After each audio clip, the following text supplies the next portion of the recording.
Hi, my name is Stephanie Rabb, Communication 105, Los Angeles Pacific University.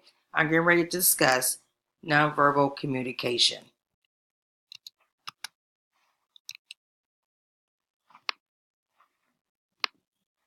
The importance of nonverbal communication.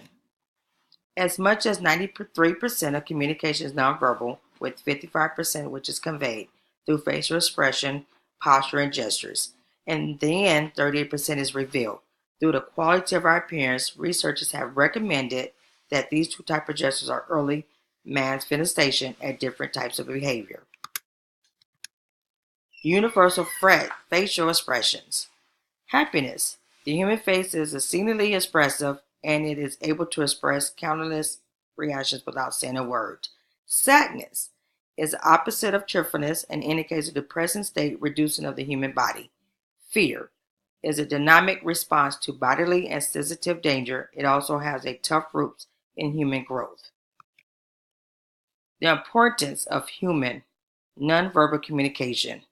An individual needs to have better, excellent communication skills that must grip the understanding of a nonverbal communication. As related to words and vocal diversity, nonverbal communication really matters tremendously. Nonverbal communication indicates gesture, facial expression, quality of our voice, eye contact, body language, and postures, and other ways people can communicate without using language.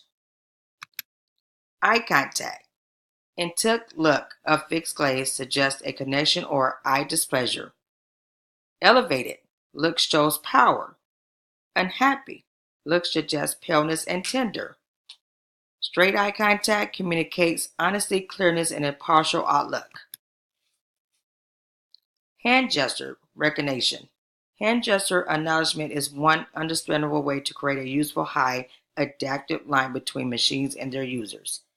Hand gestures recognition skill would allow for the process of difficult machines using only a series of your fingers and hand movements, eliminating the need for physical contact between the operator and the machines. Nonverbal communication embraces facial expressions, eye contact, quality of our voice, body postures and gestures, and formation within crowds. It may also include what's in our wardrobe and the silence we keep. This is the conclusion. Nonverbal communication generates a stronger relation link than verbal communication. It helps to give nonverbal feedback while communication is going on. It serves as a bridge that fills that gap between nonverbal and verbal communication. For instance, when someone is talking, you can nod your head and make eye contact to ensure the speaker that you are listening to and engaged.